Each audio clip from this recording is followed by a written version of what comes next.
I'm getting a little lost. I'm getting a little lost in this one.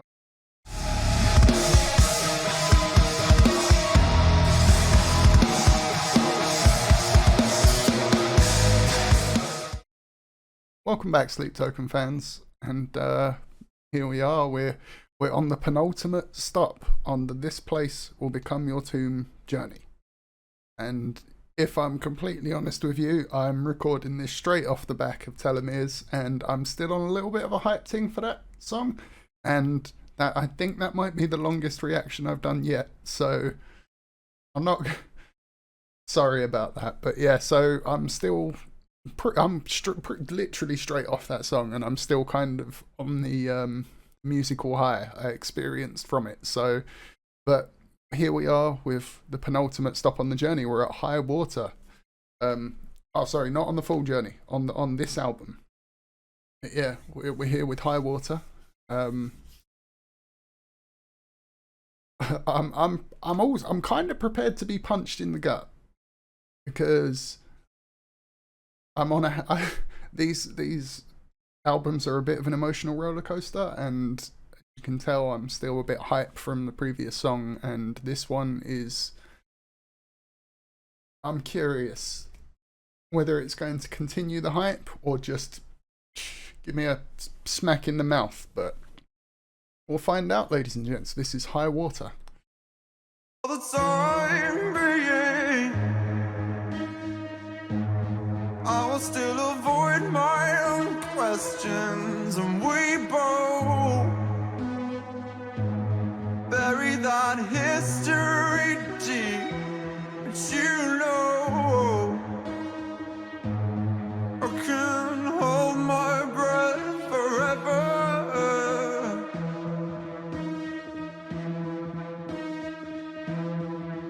For the time being, you are still a perfect reminder of what all of these scars on my arms are for. If I can hold myself together,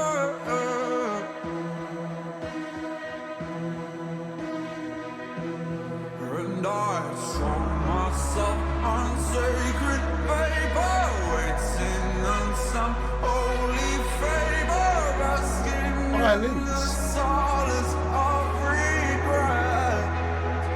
Is that violins? This seems my help is your high water. Wash me clean again before I pull myself beneath the waves.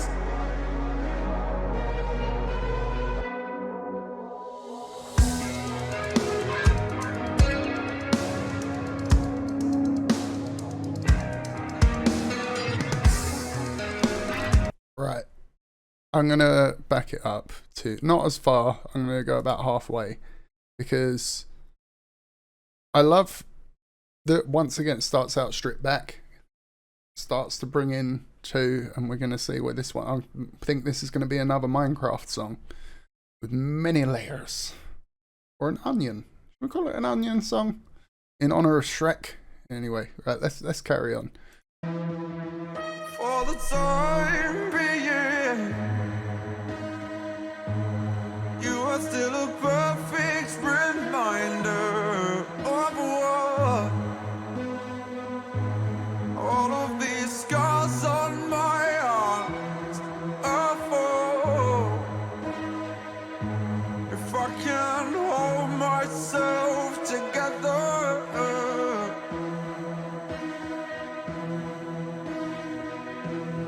and I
I'm getting a little lost.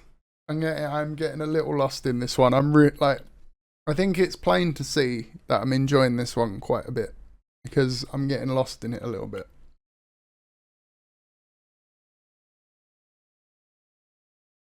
A bit of refreshment. Let's go back. Sisters, and you'll never be the weight of two. And I'd show myself my sacred paper, waiting on some holy favor, basking in the solace of Peeling back the onion.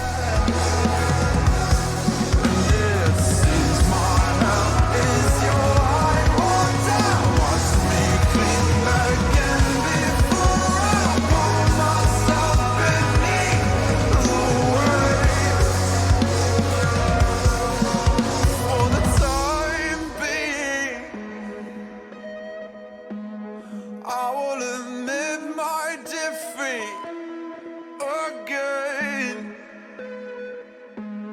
I will accept that I can't pretend we will ever be together.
I know this might sound a little stupid, but I could feel myself getting happy emotional at the end during that riff.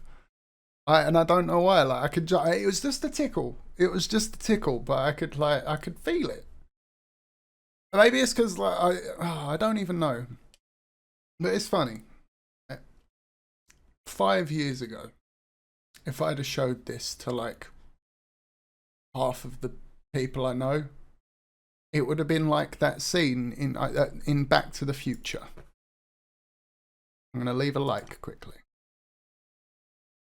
Yeah, it would have been if 5 years ago, if I'd have shown this to like half people I know, it would have been like the scene in Back to the Future where he goes back and starts playing Van Halen in the 50s. No, and it's like, I guess you guys aren't ready for that yet. You know, and because they probably would have loved the song, but then it got to that ending and a bitchy, you know, too heavy, and all that. Whereas I think people have started to get used to the heavier guitar, and whether it be video games or, you know, like, because it's not like it's not like heavy guitar like this is still is featured in music that's on the radio yet. Not often. Like, even when it is heavy, it's not like drop tuned and all that stuff. But still, people are starting to get a little more used to it. still people are starting to adjust to it.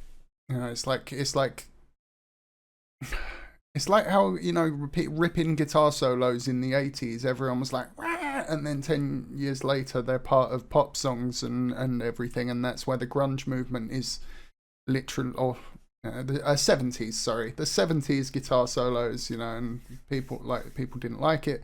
In the 80s became part of pop songs, and by the 90s they were gone again for a while because people were sick of them, because it's you know, things move in cycles. And it's sorry, this is a little rant that I haven't thought out too well, obviously, as you can see, but like I say, 5 years ago, half the people at home, they would have listened to most of this song, got to the end, and then just turned it off, been like, no, too heavy, not for me. Whereas now, I think a lot more people are ready for a bit of heavy guitar and, you know, a bit of a heavier tone towards the end, especially if you build the song right, which Sleep Token always do. And you know what, I do kind of have an example of this, and it's my brother will probably laugh at this if he watches this video. Over a field, like last year, I think it was, and like I'm not the best in social situations, but I asked, oh, can I put on a song, please? Like, yeah, all right, cool. So okay, and I try and think of a song that like won't offend the musical sensibilities of the people that are there. And out of all the things in my mind at that moment, the only one that stuck out was "Watch the World Burn" by Falling in Reverse. So I put that on. Everyone loved it. Until it started, and literally the second that the drums kicked in, it started going, you know, the bit where it started, literally, it was, you know, hip-hoppy for most of it, and then all of a sudden flips the switch into, like, first emo rock, and then flips it again into, like, doom metal, and then, you know, there's a few switches flipped in that song. And the second it got to not even the heavy part, oh, what the fuck is this? They'd been enjoying it the whole time up until that point. And then the second that, what the fuck is this? What's this shit? And then the second that it got to the, you know, the screamy bit, they were like, oh, turn, you know. And it was just like, you were liking the song. You thought the rap bit was good, you know, but you just, yeah. And that's something that's always bothered me when you try and share music with people. You know, it's just like, if 90% of the song you find amazing, why for the 10% that's not as good can you not just like, not learn to love it, but, you know, and I would understand more if it was the other way round. You know, you like 10% of a song and dislike 90%, of course you're not going to listen to that song, you know.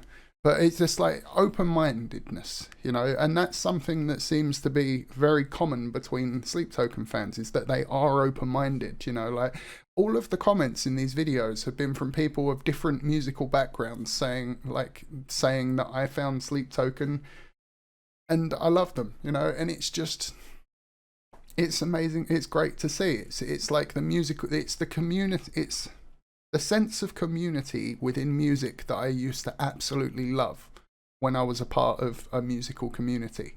You know, like, always kind of hated the wars and the arguments and all of that, but the sense of community and just working together, you know, like, music is fun, you know, at the end of the day. But yeah, thank you for coming to my TED Talk. I have been Brain Dead. Like the video if you liked it, dislike it if you didn't, subscribe for more like this that are a little less like this. and yeah, comment down below to join the discussion.